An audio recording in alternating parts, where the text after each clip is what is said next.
जगन्नाथपुरी के 10 रहस्य। साक्षात निवास करते हैं भगवान यहाँ। ओम नमो नारायणाय, ओम नमो भगवते वासुदेवाय।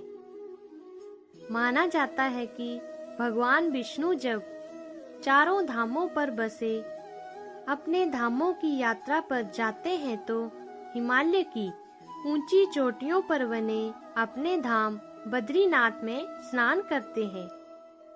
पश्चिम में गुजरात के द्वारिका में वस्त्र पहनते हैं, पुरी में भोजन करते हैं और दक्षिण के रामेश्वरम में विश्राम करते हैं।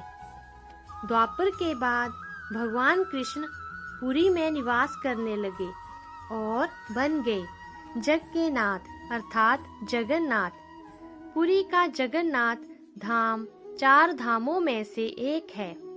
यहाँ भगवान जगन्नाथ बड़े भाई बलभद्र और बहन सुभद्रा के साथ विराजते हैं। बद्रीनाथ धाम को जहाँ जगत के पालनहार भगवान विष्णु का 8वां बैकुंठ माना जाता है, वहीं जगन्नाथ धाम को भी धरती के बैकुंठ स्वरूप माना गया है। ओडिशा के तटवर्ती शहर पुरी में स्थित यह विश्व प्रसिद्ध मंदिर भगवान विष्णु के अवतार श्री कृष्ण को समर्पित है। पुरी का ये पौराणिक मंदिर अपने आप में काफी अलौकिक है। 800 साल से भी ज्यादा पुराने इस पवित्र मंदिर से जुड़ी ऐसी कई रहस्यमयी और चमत्कारी बातें हैं जो हैरान कर देती है।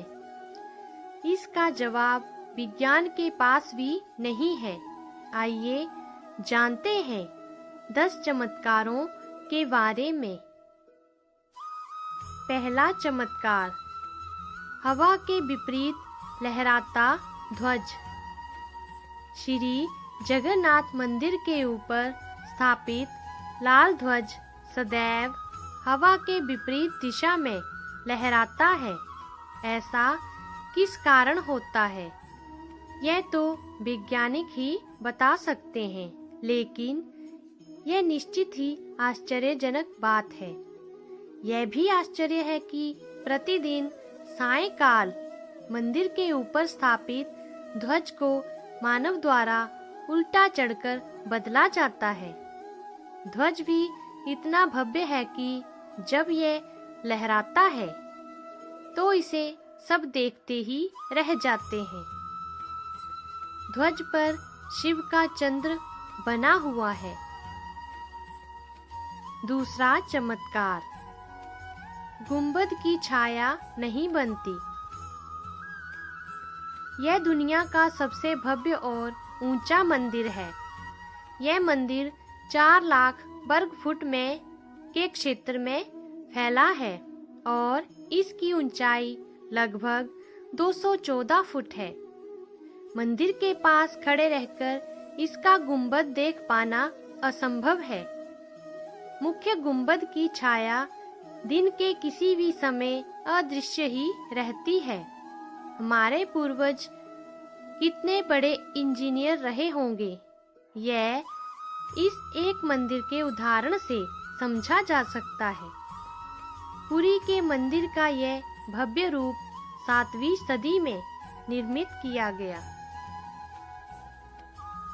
तीसरा चमत्कार, चमत्कारिक सुदर्शन चक्र। पुरी में किसी भी स्थान से आप मंदिर के शीर्ष पर लगे सुदर्शन चक्र को देखेंगे तो वह आपको सदैव अपने सामने ही लगा दिखेगा। इसे नील चक्र भी कहते हैं। यह अष्ट धातु से निर्मित है और अति पावन और पवित्र माना जाता है। चौथा चमत्कार, हवा की दिशा। सामान्य दिनों के समय हवा समुद्र से जमीन की तरफ आती है और शाम के दौरान इसके विपरीत, लेकिन पुरी में इसका उल्टा होता है। अधिकतर समुद्री तटों पर आमतौर पर हवा समुद्र से जमीन की ओर आती है, लेकिन यहाँ हवा जमीन से समुद्र की ओर जाती है। 5वां चमत्कार, गुंबद के ऊपर नहीं उड़ते पक्षी। मंदिर के ऊपर गुंबद के आसपास अब तक कोई पक्षी उड़ता नहीं देखा गया। इसके ऊपर से विमान नहीं उड़ाया जा सकता। मंदिर के शिखर के पास उड़ते पक्षी नजर नहीं आते, जबकि देखा गया है कि भारत के अधिकतर मंदिरों के गुंबदों पर पक्षी बैठ जाते हैं या आसपास उड़ते हुए नजर आते हैं। 6वां चमत्कार, दुनिया का सबसे बड़ा रसोई घर। 500 रसोइये 300 सहयोगियों के साथ बनाते हैं भगवान जगन्नाथ जी का प्रसाद। लगभग 20 लाख भक्त कर सकते हैं यहाँ भोजन। कहा जाता है कि मंदिर में प्रसाद कुछ हजार लोगों के लिए ही क्यों ना बनाया गया हो, लेकिन इससे लाखों लोगों का पेट भर सकता है। मंदिर के अंदर पकाने के लिए भोजन की मात्रा पूरे वर्ष के लिए रहती है। प्रसाद की एक भी मात्रा कभी भी व्यर्थ नहीं जाती। मंदिर की रसोई में प्रसाद पकाने के लिए 7 बर्तन एक दूसरे पर रखे जाते हैं और सब कुछ लकड़ी पर ही पकाया जाता है।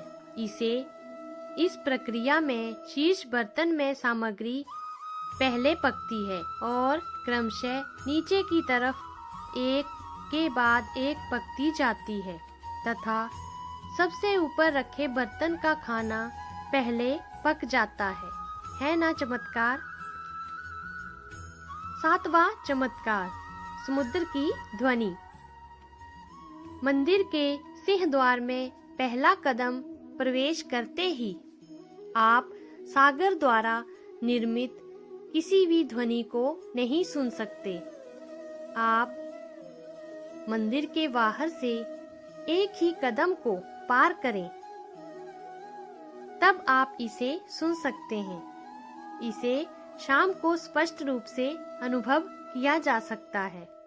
इसी तरह मंदिर के बाहर स्वर्ग द्वार है, जहाँ पर मोक्ष प्राप्ति के लिए शब जलाए जाते हैं। लेकिन जब आप मंदिर से बाहर निकलेंगे तभी आपको लाशों के जलने की गंध महसूस होगी। 8वां चमत्कार, रंग बदलती रूप बदलती मूर्ति। यहाँ श्री कृष्ण को जगन्नाथ कहते हैं। जगन्नाथ के साथ उनके भाई बलभद्र, बलराम और बहन सुभद्रा विराजमान हैं। तीनों की ये मूर्तियां काष्ठ की बनी हुई हैं। यहाँ प्रत्येक 12 साल में एक बार होता है प्रतिमा का नव कलेवर। मूर्तियां नई जरूर बनाई जाती हैं, लेकिन आकार और रूप वही रहता है। कहा जाता है कि उन मूर्तियों की पूजा नहीं होती, केवल दर्शनार्थ रखी जाती हैं। 9वां चमत्कार, विश्व की सबसे बड़ी रथ यात्रा। आषाढ़ माह में भगवान रथ पर सवार होकर अपनी मौसी रानी गुड़िचा के घर जाते हैं। यह रथ यात्रा 5 किलोमीटर में फैले पुरुषोत्तम क्षेत्र में ही होती है। रानी गुंडिचा भगवान जगन्नाथ के परम भक्त राजा इंद्रद्युम्न की पत्नी थी, इसलिए रानी को भगवान जगन्नाथ की मौसी कहा जाता है। अपनी मौसी के घर भगवान 8 दिन रहते हैं। आषाढ़ शुक्ल दशमी को वापसी की यात्रा होती है। भगवान जगन्नाथ का रथ नंदी घोष है। देवी सुभद्रा का रथ दर्प दलन है और भाई बलभद्र का रथ तल ध्वज है। पुरी के गजपति महाराज सोने की झाड़ू बुहारते हैं, जिसे शेरा पैरनन कहते हैं। 10वां चमत्कार, हनुमान जी करते हैं जगन्नाथ की समुद्र से रक्षा। माना जाता है कि 3 बार समुद्र ने जगन्नाथ जी के मंदिर को तोड़ दिया था। कहते हैं कि महाप्रभु जगन्नाथ ने वीर मारुति को यहाँ समुद्र को नियंत्रित करने हेतु नियुक्त किया था, परंतु तब हनुमान भी जगन्नाथ, बलभद्र और एवं सुभद्रा के दर्शनों का लोभ संवरण नहीं कर पाते थे। वे प्रभु के दर्शन के लिए नगर में प्रवेश कर जाते थे। ऐसे में समुद्र भी उनके पीछे नगर में प्रवेश कर जाता था। केसरी नंदन हनुमान जी की इस आदत से परेशान होकर जगन्नाथ महाप्रभु ने हनुमान जी को यहाँ स्वर्ण बेड़ी से आबद्ध कर दिया। यहाँ जगन्नाथपुरी में ही सागर तट पर बेदी हनुमान का प्राचीन एवं प्रसिद्ध मंदिर है। भक्त लोग बेड़ी में जगड़े हनुमान जी के दर्शन के लिए आते हैं। अंत में जानिए मंदिर के बारे में 5 अज्ञात बातें। नंबर 1, महान सिख सम्राट महाराजा रणजीत सिंह ने इस मंदिर को प्रचुर मात्रा में स्वर्ण दान किया था, जो कि उनके द्वारा स्वर्ण मंदिर अमृतसर को दिए गए स्वर्ण से कहीं अधिक था। नंबर 2, 5 पांडव भी अज्ञातवास के दौरान भगवान जगन्नाथ के दर्शन करने आए थे।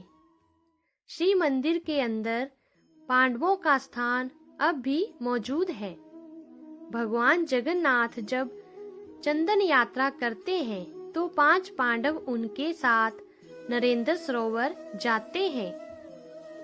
नंबर 3, कहते हैं कि ईसा मसीह सिल्क रूट से होते हुए जब कश्मीर आए थे, तब पुणे बेथलेहम जाते वक्त उन्होंने भगवान जगन्नाथ के दर्शन किए थे।